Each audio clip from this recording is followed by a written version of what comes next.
ही बानू बर का, आजीची पोरगी. आजा हे का, ही आजा. आजा तुला भेटाय पाहुणे आले. होय का?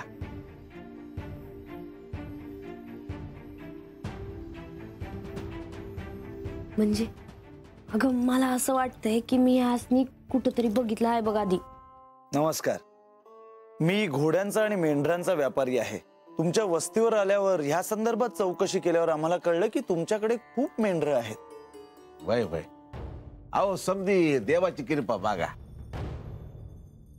बरं पाहुण, तुम्ही कुठल्या गावचं म्हणायचं? जेजुरी. इथे वस्तीवर तुमच्या सगळ्यांच्याच कपाळावर भंडारा बघितला. तुम्ही आणि आम्ही, आपण एकच. म्हणजे कळलं नाही बघा. अहो म्हणजे तुम्ही खंडोबाचे भक्त ना? आम्ही देखील. वय,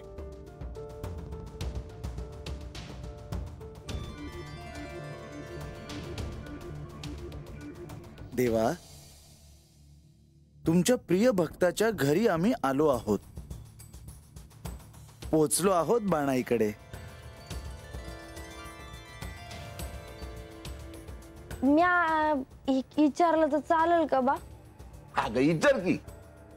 मग तुम्ही म्हणालात की तुम्ही जेजुरीहून आला आहेत, तरी म्या मंजीला म्हणत होते की म्या तुम्हासनी कुठंतरी बघितलं आहे ते. अगं बानू, असं काय करतेस ग? अगं जेजुरीला आपण खंडोबाच्या राज्याभिषेकाला गेलो होतो बघ, तसंच तू ह्यानं पाहिलं असेल. हा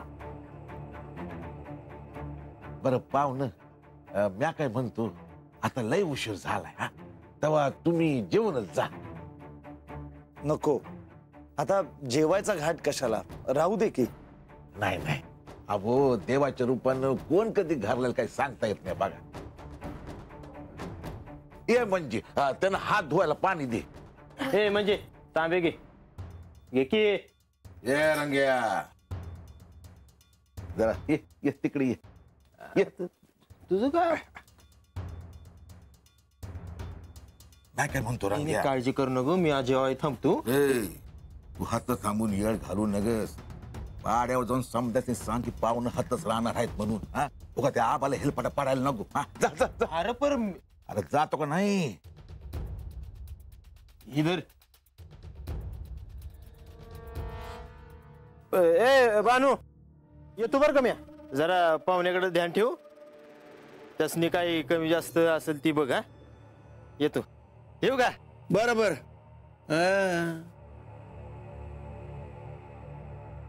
आता जेवायला आम्ही नाही म्हणू शकत नाही, राहायला मात्र आम्ही वस्तीवरच जाऊ. काय हो. अहो पण आता तुम्ही ह्याला नाही म्हणू नका. असं म्हणताय. ये म्हणजे त्यांना हात धुवायला पाणी दे. आणि या बानू, जेवायला घे वाढायला. हा,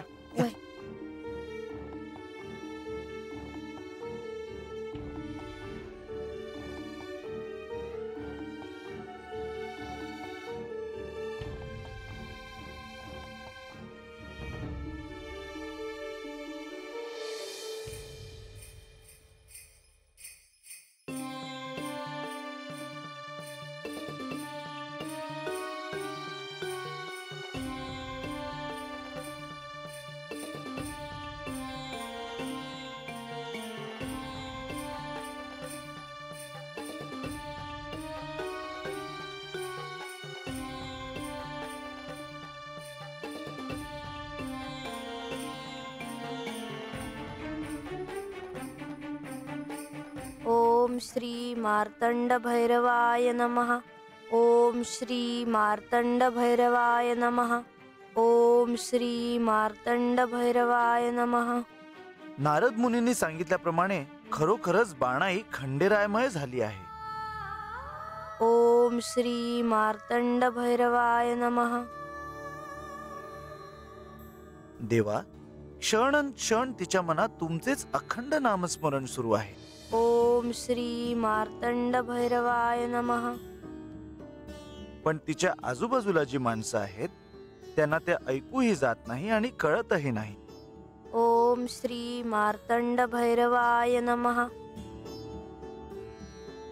मला पटलं आहे की बाणाईला भेटायला आता तुम्ही विलंब करणे योग्य नाही. ओम श्री मार्तंड भैरवाय नमः.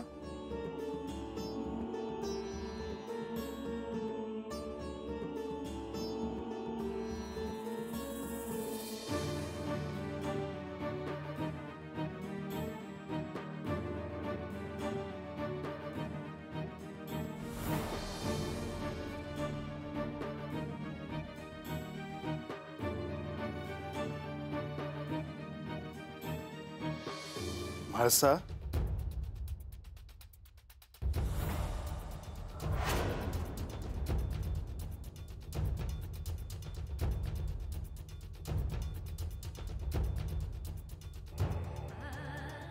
मी तुम्हाला शोधत होते. तुम्ही दिसला नसतात तर सुवर्णदर्पणातून बोलणार होते. काय बोलणार होतीस? बोल. मला असं कळलं की प्रधानजी जेजुरीच्या बाहेर गेले आहेत.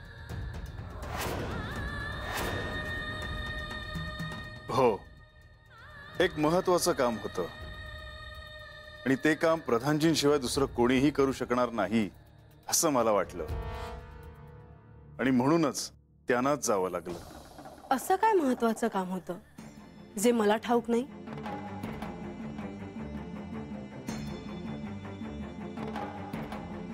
राज्यकारभारात मी देखील लक्ष घालते.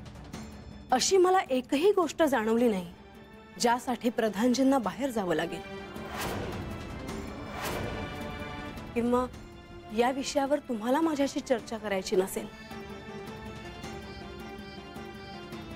म्हाळसा, तू समजतेस तसं काहीच नाही आहे,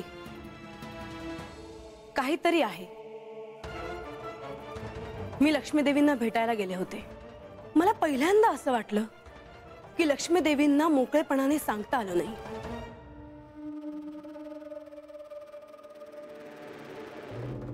ठीक आहे, प्रधानजी आल्यानंतर आपण त्यांच्याशी समोरासमोर बसून बोलू. मग तर झालं. म्हणजे तुम्हाला सांगायचं नाही? म्हाळसा, येते मी. म्हाळसा, म्हाळसा.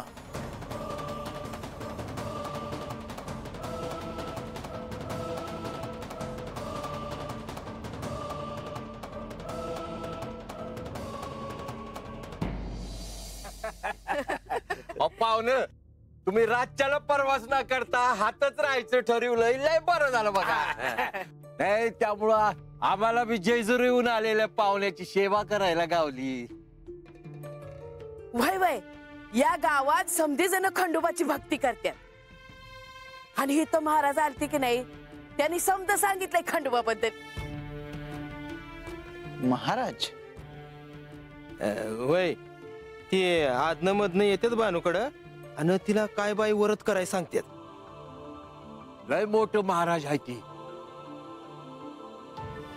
म्हणजे ते महाराज फक्त बानूकडेच येतात का सगळ्यांनाच व्रत वैकल्य करायला सांगतात? नाही नाही, बानूकडेच येतात. आणि आम्ही बी महाराजने सांगितलं बर का, तुमची कृपा असू द्या आमच्यावर.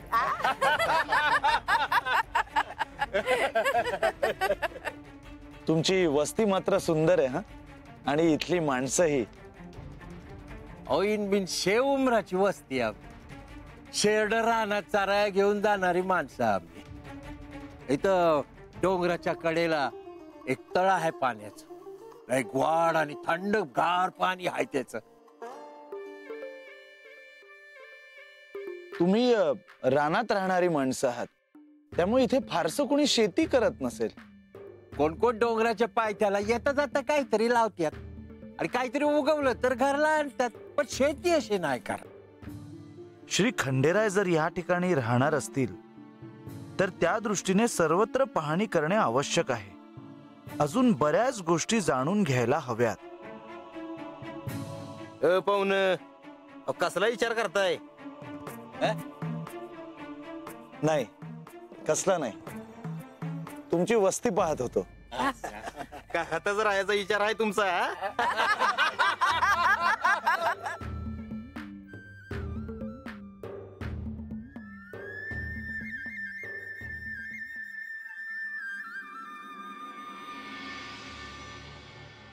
माझ्यापासून काहीतरी लपवलं जात आहे, साधी गोष्ट नाही. गडावर गुप्त भेटीगाठी होतात आणि प्रधानजी जेजुरी सोडून जातात. त्यांच्या जाण्यासंदर्भात कोणीही मला नीट सांगत नाही. मला तर दुसरीच शंका येते. माळसा, बानू संदर्भात काही नसेल ना? शंका काय, मला तर खात्रीच वाटते. ज्या अर्थी जाणीवपूर्वक मला कोणीही काहीही सांगत नाही, त्या अर्थी तिच्याच संदर्भात काहीतरी असणार. पण तुला कळणार कसं? प्रधानजी परत आल्यावर मला सांगतील, किंवा माझ्या आग्रहाखातर त्यांना सांगावं लागेल.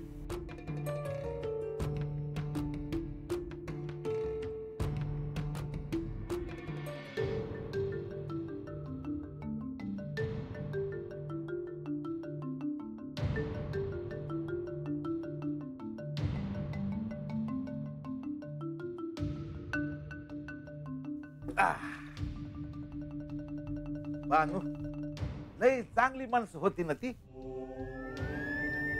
भैरबा, त्यातून ती जेजुरीने आली होती म्हणल्या मला त्यांच्यासाठी काय करून काय नका असं होत होतं बघ. आता माझ्या ध्यानात आलं बघ, आज ती माणसं हात येणार होती ना, म्हणून दिवसभर तुझ्याकडनं काम करणं झालं असं. भैरबा, माझ्या बी आत्ताच ध्यानात आलं बघ. आणि अजून एक गोष्ट ध्यानात आली का तुझ्या? काय? आज दिवसभर काम करता करता अन्नाचा दाना बी तुझ्या पोटात गेलेला नाही. हा ए बानू, ते समजा ठेव बाजूला, अगोदर 2 घास खाऊन घे. अरे समजा झालंच आहे, इतुस राहिलं आहे, ते झालं की बसतेस म्या. ए बानू, अगोदर खाऊन घे. हा का म्या तुला वाढून देऊ? अरे न ग, म्या घेते माझं. घेशील ना?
देवा, खरं सांगू का, ती माणसं जेव्हा घरला आली ना, तेव्हा असं वाटलं की कोण आहेत ही माणसं.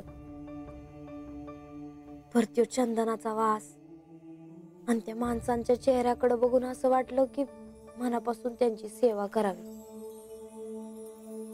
देवा, मला ठाव हाय बघा, माझ्या हातनं त्यासनी गोडाचं जेवण देता यावं, मला त्यांची सेवा करता यावी, त्यांना काय बी कमी पडू नये हीच तुमची इच्छा असणार.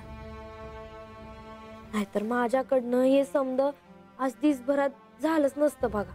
तेव्हा तुमची जी इच्छा आहे तीच माझी इच्छा आहे, आणि त्याच्यात मी कधी बी काय बी कमी पडू देणार नाही जी.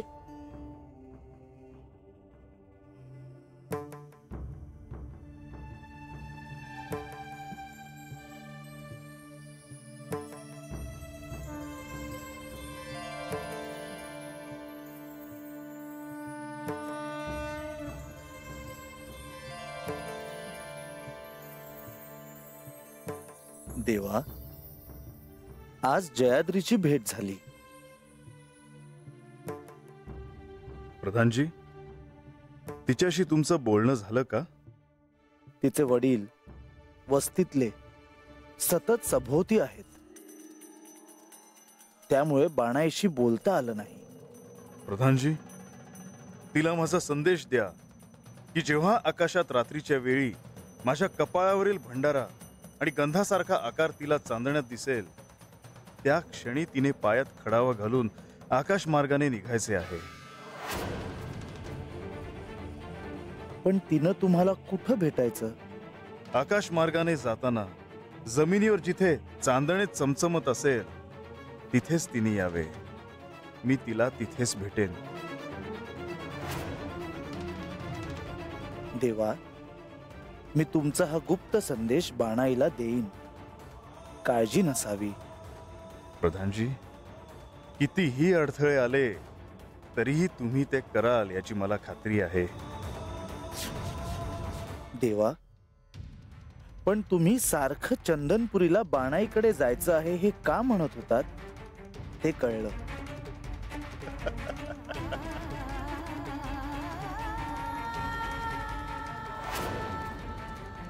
बाणाई खरंच खंडोबामय झाली आहे. तिचा रोम आणि रोम तुमचंच स्मरण करतो आहे.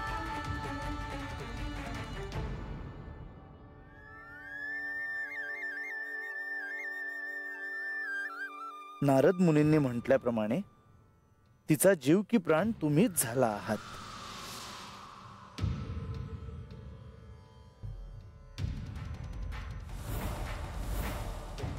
मला ही पटलं आहे की तुम्ही बाणाईकडे जायला विलंब करू नये.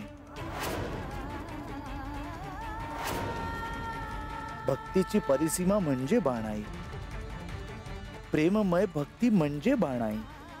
जयाद्रीच्या रूपात जे प्रेम तिने व्यक्त केले त्याचे सार्थक झाले.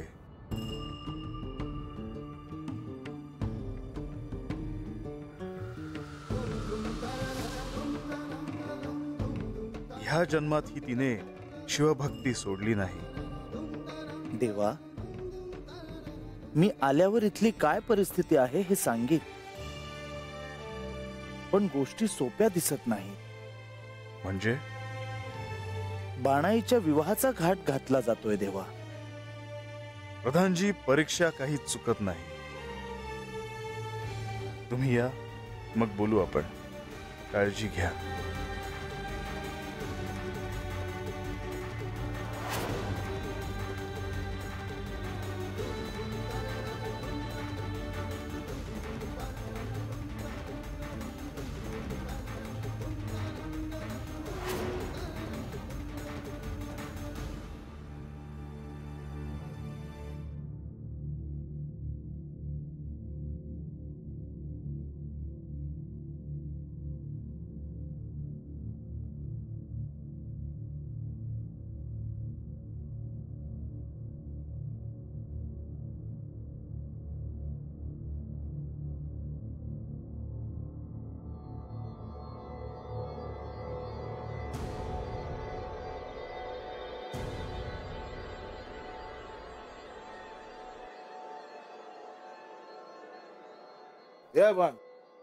काय झालं?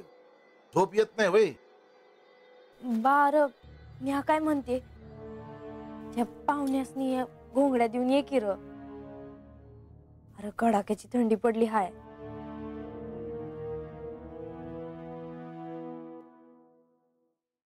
अरे विचार काय करतोय? अरे मला तो माणूस भला वाटला म्हणून म्हणले तुला.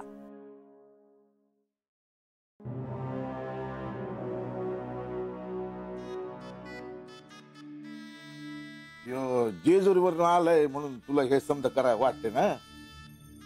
तसं नाही. अरे देव कोणाच्या रूपानं घरला येईल काही सांगता येते का? आणि काय कमी दिलं र देवानं आपल्याला? समजा भरभरून दिलं आहे. आणि तो माणूस बी मला भला वाटला बघ.